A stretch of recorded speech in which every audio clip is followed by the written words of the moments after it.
आपल्या पत्नी देखील बिनविरोध निवडून आल्या आहेत. त्याचबरोबर अजून 3 सीट आपण दिल्या. काय कोणकोणत्या सीट आलेल्या आहेत? काय सांगाल?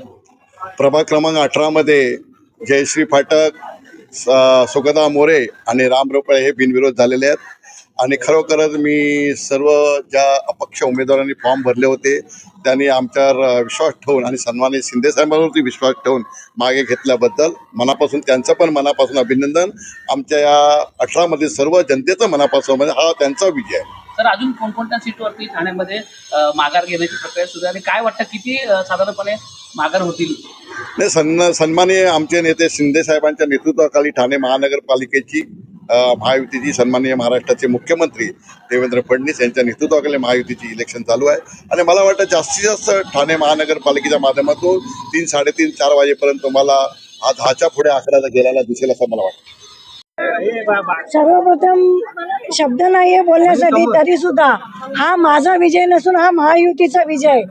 मी प्रथम आपले महाराष्ट्राचे मुख्यमंत्री उपमुख्यमंत्री त्यांनी जी मला महायुतीचे उमेदवार दिला आणि त्यांचं मी जे आज त्यांची प्रतिष्ठा ठेवली त्याच्याबद्दल त्यांचं मी खूप आभारी आणि धन्यवाद आहे. या तुमच्याच बरोबर आपल्या पॅनलमध्ये आणखी काही उमेदवार? हो, माझ्या सहकारी नगरसेविका सुगदा मोरे, माझे सहकारी नगरसेवक व राम रेपाळे साहेब, महाराष्ट्र सचिव, हे दोघंही बिनविरोध निवडून आलेले. तर मला वाटतं आमच्या ह्या प्रभाग क्रमांक 18 मध्ये खूप अभिमानास्पद मला वाटतं विषय आज आहे, मोठा विषय जल्लोषचा आहे. वहिनी, बिनविरोध मध्ये महिलांनीच मुसंडी मारलेली पाहायला मिळते. 4 महिला ज्या आहेत त्या बिनविरोध आलेल्या.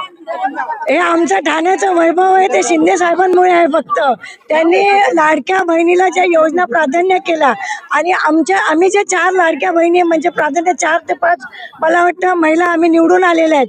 त्यात श्रेय आम्ही साहेबांना देणार, शिंदे साहेबांना, कारण त्यांनी लाडक्या बहिणींना जास्त करून त्यात निवडून आले आहेत. रणनीती मी आमचा पूर्ण 18 क्रमांकचा वॉर्ड आहे व कड. मी क मधून उभी होते, ब मधून जयश्री रवींद्र फाटक उभ्या होत्या. आम्ही दोघी बिनविरोध आलेलो आहोत. माझ्याबद्दल म्हणायचं झालं तर माझ्या अगेन्स्ट एक अपक्ष होते आणि एक काँग्रेसचे उमेदवार होते. तर दोघांनी आज सकाळी माघार घेतली आणि त्यामुळे हा विजय आम्हाला प्राप्त झालेला आहे. आणि याच्या मागचं श्रेय म्हणजे 100% एकनाथ शिंदे साहेब, त्यांचा तर आम्हाला आशीर्वाद आणि त्यांचं तर योगदान आहेच.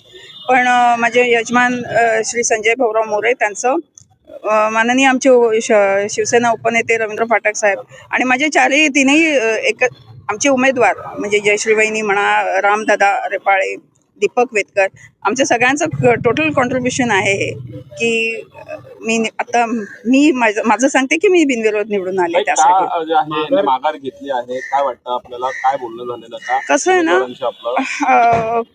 कुठल्या उमेदवारांशी नाही, कसं आहे ना, आता ऍक्च्युली आम्हाला 5 आणि +3 एक्स्ट्रा 8 इतर पक्षाचे कोणी उमेदवार वॉर्डात फिरकतच नव्हते. जे कुठलं काम, योजना असो किंवा काही कुठल्याही प्रकारचं काम असेल आमच्या ऑफिसमधून सतत व्हायचं. त्यामुळे नागरिकांचा सततचा संपर्क आमच्याशी होता. त्यामुळे हे उमेदवार आहे आणि खरंच ते वॉर्डच्या बाहेरचेच होते आणि एक अपक्ष होते ते आमच्या वॉर्डातले होते. परंतु तसं त्यांचं कामाची गती नसल्यामुळे आणि कसं आहे, एक थोडासा अंदाज असतो ना की बाबा लोकातला उमेदवार कोण आहे. सो ऑब्व्हियसली तो थोडासा उमेदवारी अर्ज रद्द झाला.